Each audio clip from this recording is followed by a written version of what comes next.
कि अगर मांगता मुझसे तो मैं भी दे देता। कभी हजरत आपने क्यों नहीं दिया? कब वो रसूल ही क्या जो अपने बाद आने वाले का इंतजाम न करके जाए? तो है वो रसूल ही क्या मतलब है? ना तुमने कुरान नहीं पढ़ा? ईसा ने इन्हें बशारत दे दी थी कि मेरे बाद एक नबी आने वाला है जिसका नाम अहमद होगा। अगर मैं इसे फर्जंद देता तो ईसाइयत मुझ तक आकर रुक जाती। मैंने बताया कि जिस शान से मैं अता करने वाला हूँ मेरे बाद हुसैन अता करने वाला है।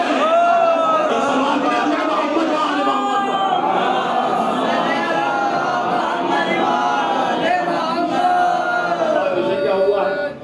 ये पहुंच गया मार गया रिसालत, और जाने के बाद इसने जो है वो अपनी तकदीर का सवाल कर दिया। बस ये आखिरी बात है, इसके बाद दूसरी बात शुरू हो।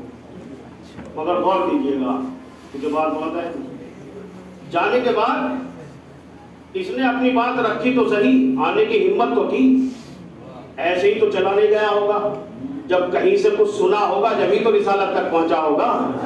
कि कोई ऐसा आया है कि जो यहाँ से ज्यादा वहां की बातों को जानता है, जो यहाँ से ज्यादा वहां के फैसले कर सकता है। देखिए कल मैंने बहुत ही दिल खोल कर आपकी खिदमत में अर्ज किया था, कोई भी बात और कोई भी चीज जो है ऐसी नहीं है कि जो इमाम हुसैन के मिंबर से बयान न की जा रही हो इन तसय्याम में। इसलिए कि यहाँ आने वाला हर शख्स वो नहीं कहेगा जो उसकी मर्जी होगी, वो वही कहेगा जो हुसैन चाहते हो। मगर आपको बेदार रहना पड़ेगा। तारीख का जुमला ये है कि ये ऐसे ही तो नहीं चला आया बारगाह रिसालत में, बहुत खाक छानी होगी इसने, क्योंकि औलाद का दर्द और तड़प कुछ अलग ही होती है। पहुंचा होगा बारगाह रिसालत तक, पहुंचता हुआ पहुंच गया साहब। मगर अब जो इस रिवायत पर एतराज होगा वो यही हो रहा है कि ये ईसाई है और देने वाले रसूल हैं।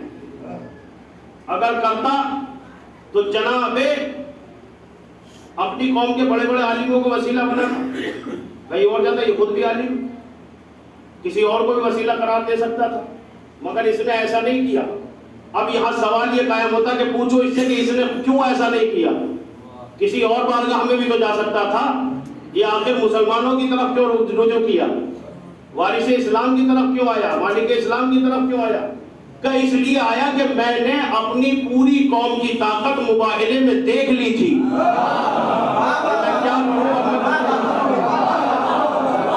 इसलिए कि मेरी कौम के बड़े बड़े 73 बड़े बड़े आलिम जमा होकर इन 5 के मुकाबले पर आए थे और मसला था बद्दुआ का।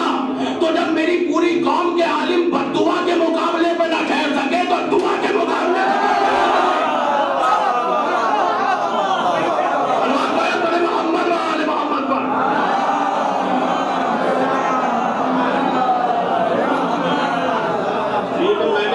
अब मुझे उसी बारगाह में जाना था कि जो बारगाह मुस्तहकम थी, जो मजबूत थी, उसी बारगाह की तरफ मुझे रुजू करना था। लिहाजा इमाम हुसैन से बेहतर नहीं है और ना ही कोई रिदा इलाही, कोई भी मनसब ऐसा नहीं है कि जो इमाम हुसैन तक ना पहुंचा।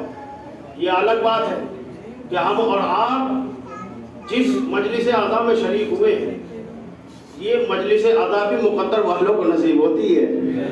रिश्ता अगर इमाम हुसैन से जुड़ा हुआ है तो उस पैमाने पर जुड़ा हुआ हो कि जैसा इमाम हुसैन चाहते हैं, जैसा इमाम हुसैन की आरज़ू है और जैसा हज़रत चाहते हैं। आखिर तारीख में हुआ क्या था कि जो इसने पूरी ताकत को देखा था? एक जुमला मैंने अर्ज किया था शुरू में कि जहां रहमत होती है वहीं गज़ब होता है। एक ही कोख से जन्म लेती है ये दोनों शय। जहां से रहमत निकलेगी वहीं से गज़ब निकलेगा। एक माँ जो अपने बच्चे को परवान चढ़ाती है, जो पालती है पोसती है, मगर जब वो बच्चे की बहुत ज्यादा गलत हरकत पर नजर करती है तो ममता को एक तरफ रखकर गैज़ो कदम में आ जाती है। फिर वही माँ मारती है जो जमाने से उसके लिए लड़ रही हो। वही माँ बच्चे को जो है ज़दोगोब कर देती है।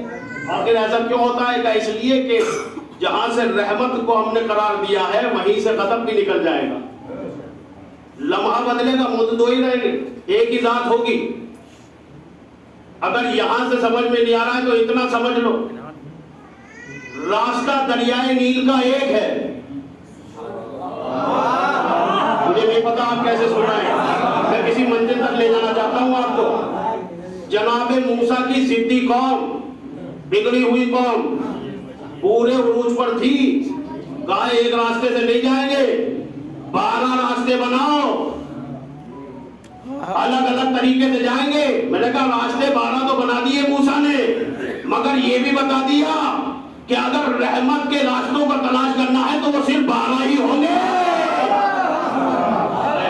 शायद मैं लफ्ज ना कह सका, मेरा लफ्ज बहुत कमजोर रह गया, इसलिए कि जहां अजाब, जहां पे गदब का रास्ता बना है, जिस रास्ते में गदब आया है वो था एक, और जहां रहमत इलाही का नुज़ूल हुआ है वो थे 12।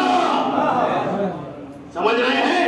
मूसा अपने साथ लेकर तमाम के तमाम साथियों को पार हो गए, मगर कमाल है साहब, अल्लामा किफायत हुसैन इस बात को कहते हैं कि जैसे ही मूसा अपने साथियों समेत दरियाए नील में उतरे और अपने साथियों को लेकर चले, तो उसके बाद कुछ लोग उसमें ऐसे भी थे जो रहमत इलाही के हकदार न थे, मगर वो भी अपना बेड़ा पार लगा गए मूसा के जरिए। क्या मतलब कि अगर रहबर सही होता है तो मंजिल मिल ही जाती है। मुतवज्जे हैं? वो भी अपना बेड़ा पार लगा गए, और जाहिर सी बात है कि जैसे ही वो पार हुए हैं, इधर मूसा के आखिरी आदमी ने दरिया पार किया, आखिरी उम्मती ने दरिया पार किया, इधर फिरौन दरियाए नील में उतरा। एक बारीक सा लफ्ज है जिसके लिए मैं आपको यहां तक लाया, जिसे आप पहचाने कि जहां गजब होता है वही रहमत है। दो रुख आपने देख लिए, पार हुआ है रास्ते से, और इधर फिरौन और अपने लश्कर के साथ उसी रास्ते पर फिरौन और उसका लश्कर उतरा है। तो जिस जगह पर मूसा के कदम थे, जिस जगह मूसा चले थे, उसी नक्शे कदम पर फिरौन चला था। तो जहां मूसा के कदम थे वही फिरौन के कदम थे, मगर मूसा और मूसा के साथी बच गए। ये नक्शे कदम पे चलने के बाद भी ना बच सका। अगर बात पहुंच गई तो मजलिस हो जाएगी ये जुमले में। इसका मतलब ये कि अब जो जगह जगह ये शोर मच रहा है ना कि हम तो रसूल की सीरत पर चल रहे हैं, हम तो रसूल के नक्शे कदम पे चल रहे हैं, तो रिसालत के नक्शे कदम पे चलना कमाल नहीं है। इसलिए कि नक्शे कदम नहीं बचाते हैं, इंतखाब रहबर बचाया करता है।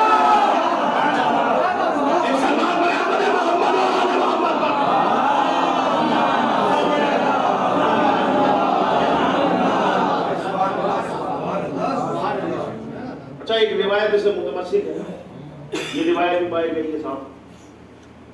वजीर फिरौन हामान को जब अल्लाह ने इजाजत दी, उसने वसीयत किया था अहले बैत कि तेरा आखिरी रसूल आया हुआ है, मुझे इतनी इजाजत मिल जाए कि वो उसकी खिदमत में हाजिर होता है। देखिए फजीलत के गोशे कहाँ कहाँ से निकलते हैं। अजदहे की शक्ल में मस्जिद नबवी में ये दाखिल हुआ, सबके सब देखकर अजदहे को सहम गए। अगर किसी पर वजूद अजदहा का असर ना हुआ तो वो दो जाते थे, रिसालत माब और अली मुर्तजा, दोनों मस्जिद नबवी मौजूद। इसने आकर पहले अली को सलाम किया, जो भी तरीका सलाम रहा हो इसकी कौम में, और इसने अपनी जबान में कुछ रसूल से सवाल किए, रसूल ने अपनी जबान में जवाब दिए उसकी जबान में। यानी ये बात भी तय हो गई कि हम हर जबान जानते हैं, समझते हैं। मगर एक सवाल कर लिया रिसालत माम ने कि ये बता कि जब तू वालिद हुआ तो तूने मुझसे पहले अली को सलाम क्यों किया? कहा या नबी अल्लाह, आपकी ज़ियारत तो मैं अब कर रहा हूं, आपको तो अब देख रहा हूं, मगर इस शख्स को मैं उस वक्त भी देख चुका हूं कि जब हम दरिया में डुबाए जा रहे थे। हाय हाय भाई, अगर बात पहुंच जाए तो हक अदा हो जाएगा। इसलिए कि मैंने जब अली के चेहरे को देखा तो मुझ पे खौफदारी हो गया, इसीलिए मैंने हजरत को पहले सलाम कर लिया। क्यों सलाम किया? इसलिए कि मैंने देखा था कि सिर्फ मूसा तो आसा मार रहे थे, मूसा का दरिया में रास्ता बनाने में कोई कमाल नहीं था। इस बात के शाहिद तो हम हैं कि रास्ता बना भी इसके इशारे से था, रास्ता मिला भी इसके इशारे से था।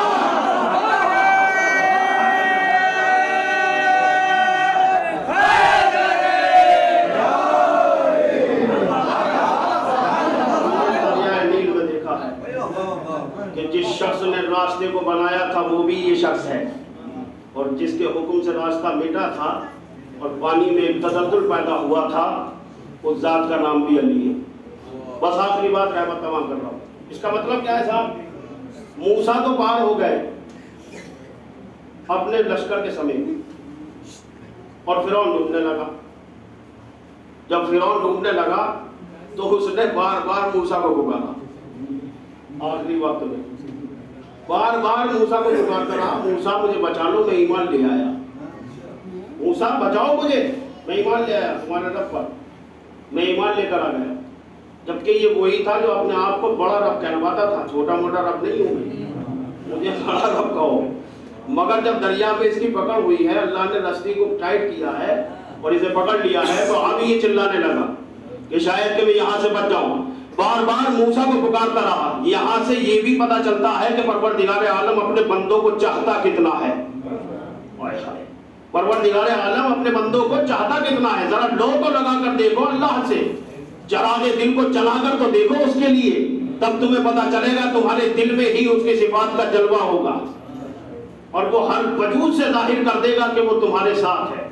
इसलिए कि कायनात की कोई शय इतनी करीब नहीं है जितना खुदा तुमसे करीब है। लिहाजा जब दरिया में ये डूबने लगा, इसने बार बार मूसा को पुकारा, मगर मूसा ने पलट कर भी नहीं देखा। इतने तंग आ चुके थे मूसा इससे कि अब तू अपने अंजाम को पहुंच जा।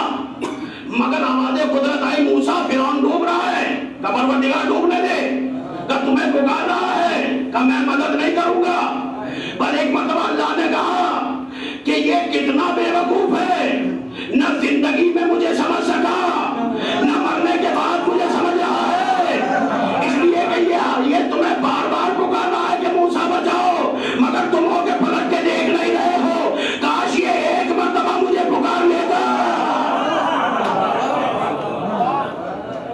तो मैं इसे हयात भी देता और निजात भी देता। अगर सिद्क दिल से मुझे पुकारता तो मैं अब भी इसके गुनाहों को बख्श देता। ये है परवरदिगार आलम की सिफत। अगर किसी में जाहिर हुई है और देखना है इस सिफत को, तो देखो कि सब कुछ होने के बाद हुसैन एक शख्स के गुनाह को बख्श रहे हैं।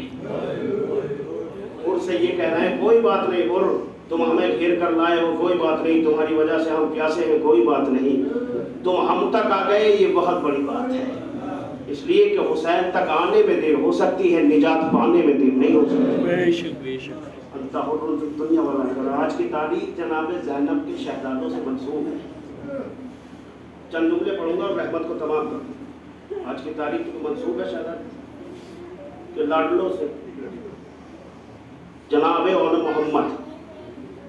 तारीख ये बताती है कि जनाब अब्दुल्ला जब वारदारी के लिए आए थे तो मौलाए कायनात ने एक जुमला कहा था कि अब्दुल्ला इस रिश्ते से कोई इनकार नहीं, मगर जब भी कभी हुसैन को अगर सफर दरकार हो और हुसैन वतन छोड़ने लगे तो ज़ैनब को साथ जाने से न रोकना। आका मुझे मंजूर है, ये बात मुझे मंजूर है।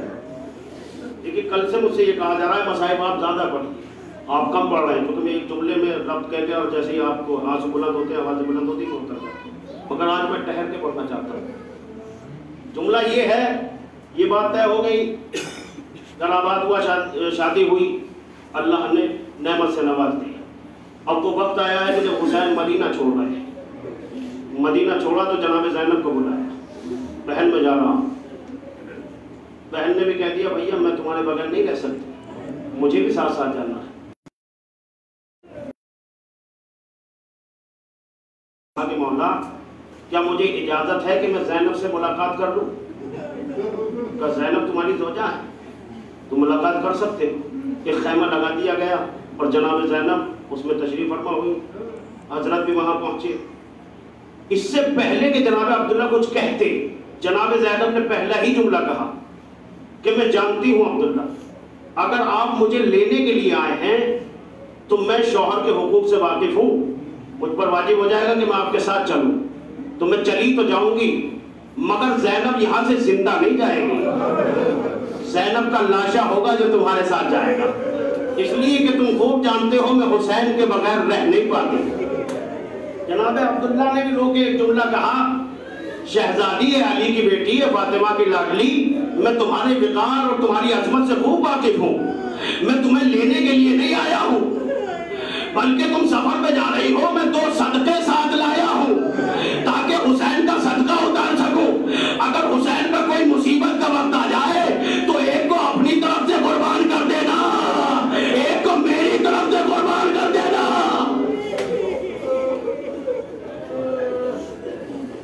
देखिए आज़ादारों, अपनी आवाजों को बुलंद करो, इसलिए कि मैं बार बार फजाइल आप कैसे सुनते हैं मैं ये नहीं कहता कि आप कैसे समाज फरमा रहे हैं, मगर मसाइब में मैं जरूर कहा करता हूँ कि क्रिया ऐसे करो जैसे फातिमा की तमन्ना है। ये अय्याम साल भर के बाद तुम्हारे सामने गर्दिश करेंगे। रोना मुकद्दर वालों को नसीब होता है। इस रोने की कीमत कोई सकीना से पूछे, कोई ज़ैनब से पूछे। आज उसके बेटों को तुम रोने आए हो जो अपने बेटों को रो नहीं पाई,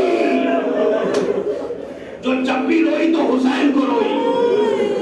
लिहाजा बार बार कह रही है, जाओ मामू से इजाजत लो।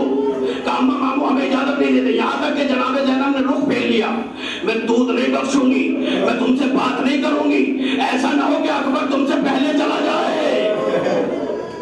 बस एक मरतबा जनाब अब्बास को बुलाया, भैया मेरे हक का वास्ता दो हुसैन को कि मेरी ये दोनों कुर्बानियां कबूल हो जाएं।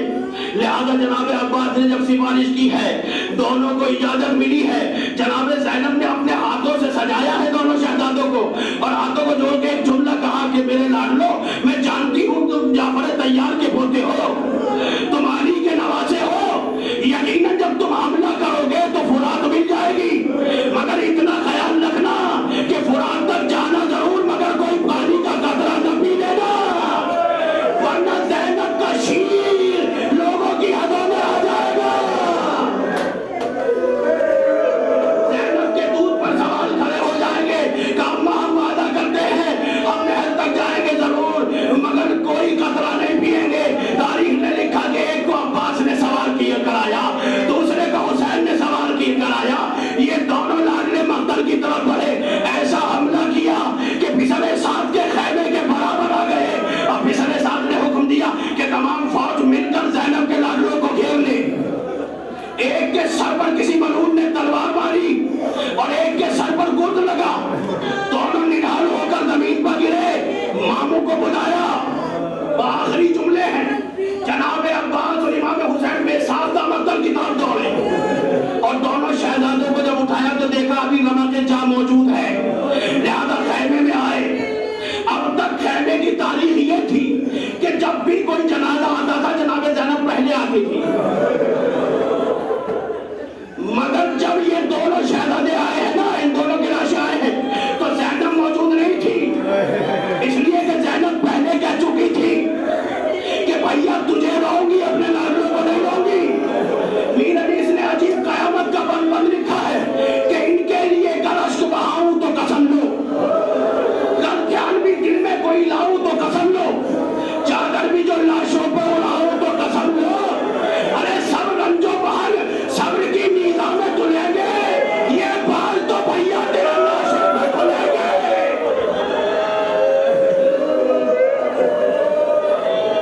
शहजादी ज़ैनब खैमे में हाजिर हुई, एक मरतबा दोनों को देखा और करीब बैठ गई।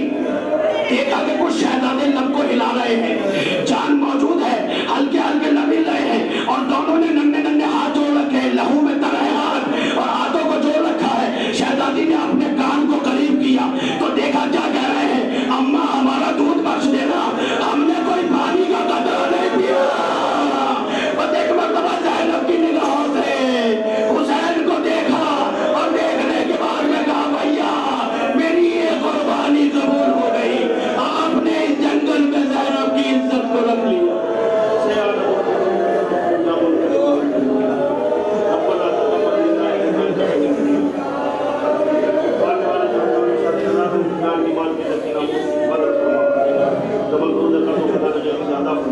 जब औलाद उनको औलाद तो साहिबान औलाद उनको औलाद को साबित करार दे, इन नस्लों को हमारे लिए जरिए निजात करार दे देना, हमारे तमाम तर गुनाह ने सगीरा कबीरा को बख्श दे। मेरे मालिक जो वास्ता जिक्र का इमाम ज़मान से रहमत ताजिल फरमा और अमल के हवाला से शुमार फरमा।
है